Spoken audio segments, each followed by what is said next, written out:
Last year, one of my first videos I made for this channel was my review of Nayuta no Kiseki for the PSP.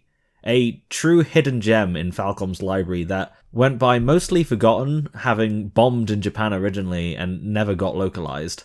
Luckily for me, due to the fan translation, I managed to play and review it, and has since become my most successful video despite how rough that original video is. During the time between the release of that video and now, however, a lot has changed in Falcom's forecast of upcoming games. One of those things being the announcement and release of Nayuta no Kiseki Kai, the PS4 remaster of the game, which is still currently exclusive to Japan. However, an official localization has been announced, now being dubbed The Legend of Nayuta Boundless Trails. With all of that being the case, I figured I might as well cash in on the free real estate that is Nayuta videos on YouTube a little bit more, and really take that title of CEO of Nayuta for my own. And since I've already made a review for the game, this video is more of a look into the game's remaster specifically, a sort of review of the port itself, hence the title Port Report. If you are interested in my actual review and you haven't seen it before, you can find it in the comments or description or wherever I managed to put it.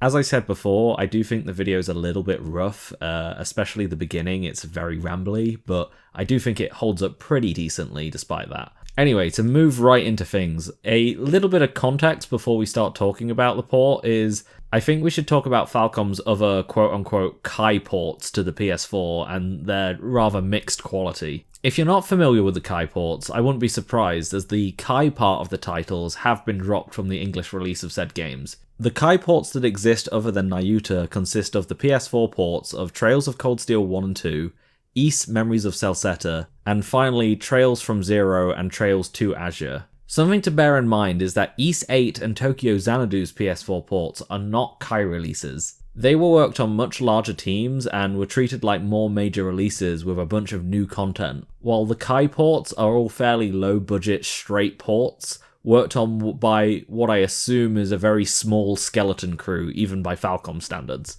And in general, these versions either turn out fine but kind of boring, or have some really neat features or improvements, but also have some glaring problems that come with them too. For example, the Kai versions of Trails of Cold Steel 1 and 2 are, for the most part, just an up-res job. They're 1080p on PS4 and 800p on PS4 Pro.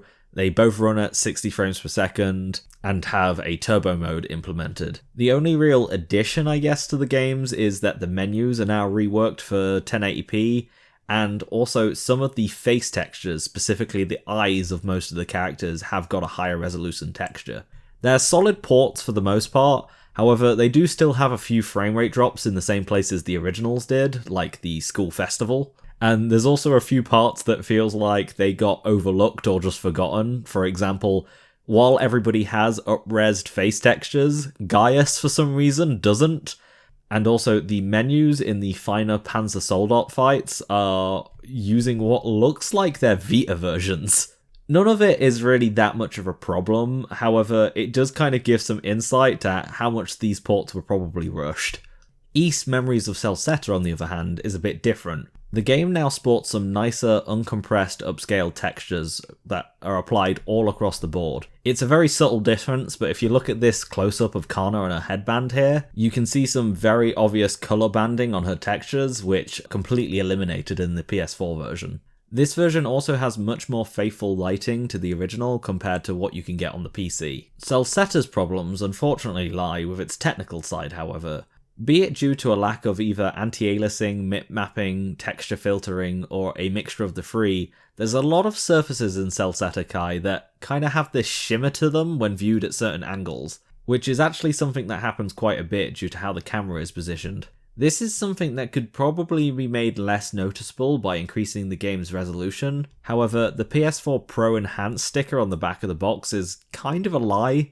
I'm not sure if it's broken or not, but on a PS4 Pro, the 4K resolution is actually just the display resolution, and the game still renders at 1080p, so all it does is make the jaggies look really, really crisp looking. And finally, there's the Kai ports for the Crossbell duology, which, to be honest, this is something I don't have too much personal experience with. However, there's two very good quick look videos done by Kill Scott Kill of the Geofront fan localization team that really goes into detail and explains what's up with the port. From what I understand, the basic gist is that the ports are fine, and the new stuff that they add, like the new portraits for certain characters and characters from the Cold Steel series showing up, are all pretty cool. However, the whole thing is this kind of Frankenstein creation that's made up of parts from the original PSP release, as well as the Evolution port to the Vita, and also some brand new assets that they made just for this version. And that makes the whole package just feel a little bit inconsistent and makes it really hard to really call this a definitive version, when there's a lot of stuff missing, like the high quality sprites from the PC version, as well as the full VO and bonus quests from the Vita versions. I still think it's pretty impressive that Falcom are able to squeeze these out when they're already pretty understaffed and under budget as is, but I can't help but feel that these are all kind of cheap, and I don't get the usual inexpensive vibe from Falcom as I usually do. And it's because of this that I was a tad worried about Nayuta no Kiseki Kai when it was first announced. However, the more we heard about this remaster, the more I did start to actually get some hope for this version of the game. So on that note, let's actually start talking about the PS4 port for Nayuta no Kiseki Kai, 6 minutes into the video. The main two most obvious improvements to this version are the resolution and the textures. The former being upgraded from the PSP's 272p to the expected 1080p on PS4, and full 4K on PS4 Pro and PS5. This is something I would normally expect, but considering what happened with Memories of Celceta, I did have my worries. The boost to such a high resolution is something you probably wouldn't expect to really appreciate with a PSP game, but there's just something about it that makes everything look so clean and slick. Unfortunately, my capture card is a bit of a cheap knockoff one, so I can't exactly show it to you, but just try and imagine it instead. Playing the game in 4K also does help to slightly remedy one of the few problems I do have with the port, but we'll get to that in a sec. As to the improvements with the textures, I really like what Falcom did with this, but I also think depending on who you are, some of the decisions may seem a little bit weird to you.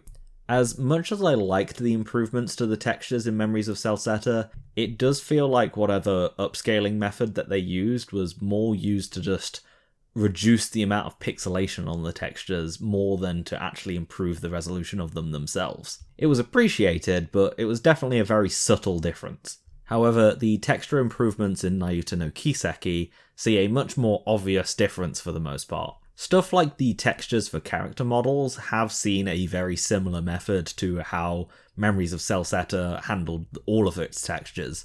However, the textures for the environment have had a very different upscaling method implemented, and the changes are much more transformative compared to that of the character models. There's a very stark difference when comparing the two when looking at the environments, and in general, the PS4 version looks a lot less smeary. This is because the PSP version actually already does upscale the textures in its own way. You see, the PSP already has this native real-time texture upscaler that's built into the OS, presumably to give devs more optimization tools as they'd be able to lower the texture resolution to save on space and performance. And Nayuta no Kiseki already takes advantage of this to a fairly decent degree. However, due to the thing having to be in real time, the results of this are fairly limited, and that's what gives the very smeared look of the PSP game.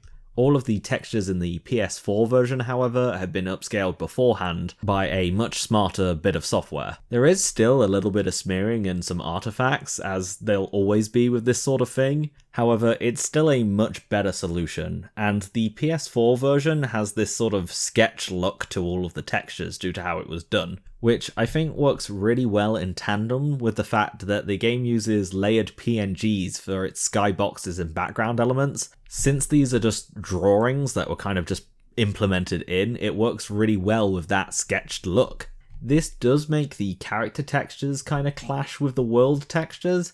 However, I don't think using the same upscaling method on the characters would have made them look very good, so this was definitely the right decision in my opinion.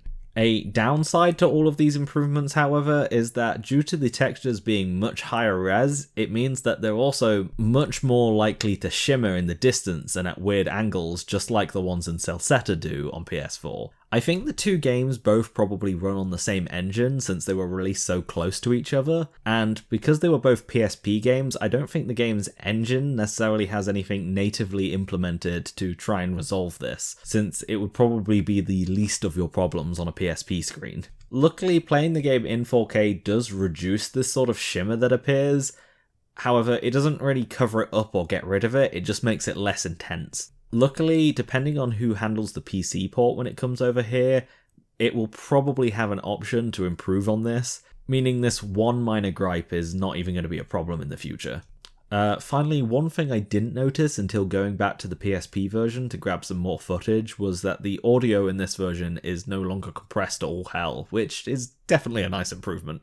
Well, that's enough of my discount bargain bin digital foundry segment, but there are also a few other additions to this version of the game that are less technical and more just nice additions and such. With my favourite being probably the new character portraits that don't only apply to major characters, but also to nearly every single NPC as well. The art itself is used fairly sparingly, only typically being used for character introductions and when NPCs ask you to accept their requests, since throughout the game each NPC will have one side quest associated with them. This may seem a little bit disheartening since this new edition is only on screen for very short bursts at a time, but I definitely think it was the right choice. This is because these portraits are all quite large and take up a lot of space on screen, which is great, it really helps you appreciate them. But the problem with having them there all the time, however, is that unlike its predecessor and successor, E7 and Memories of Celceta, the characters in Nayuta actually animate a great deal. There's a lot of body movement in cutscenes, as well as unique animations for certain characters that aren't just universal to everyone. There's also quite a big deal of facial expression, which E7 lacks completely, and Celceta uses to a significantly less degree. And having these huge portraits on the screen all the time would be very overbearing, as they would just cover up what's going on underneath them. That all aside, some of the art is used in some very context-specific situations, and it's usually all very cute. I only played the first few chapters of the game for this port report, and there were already like 4 or 5 different Noi portraits, so yeah, 10 out of 10, perfect game. There's also a bunch of new, large, full-screen art CGs that replace some of the old ones.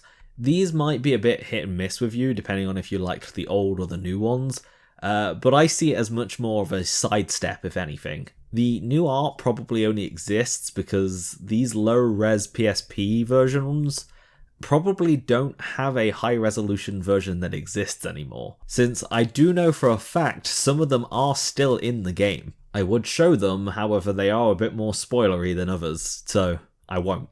Something that's really nice about the portraits and these art CGs, however, is that I really like the fact that we're finally getting to see them in HD. It feels like all the stuff that's being used existed on the cutting room floor in some shape or form, and due to Nayuta bombing, it just never saw the light of day. This scared portrait of Noi, for example, did exist before this remaster came out, but the only place I could ever find it was from a 240p trailer on YouTube, and half of the portraits that I used when showing off the characters in my initial review, I had to use low-res JPEGs and touch them up a bit so they didn't stand out compared to the ones that we did have full HD art of. In fact, the art that I used for the thumbnail of my first video took me about 2 hours to find before I could find something above 600p, and at one point I had other people helping me try and look for it too. So it's just really nice and very cool that for preservation's sake,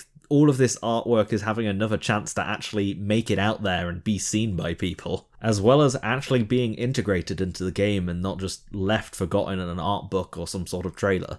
But that's probably just about it. Like, this was a very short add-on sort of video to my initial review. Well, short at least for me.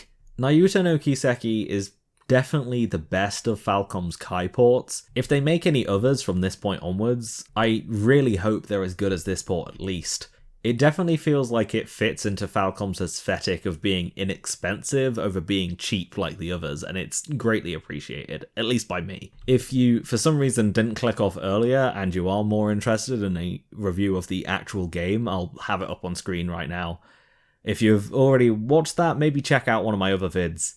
They're not usually like this one. I just kind of wanted to do this as a little side thing. But either way, I hope you enjoyed, and goodbye.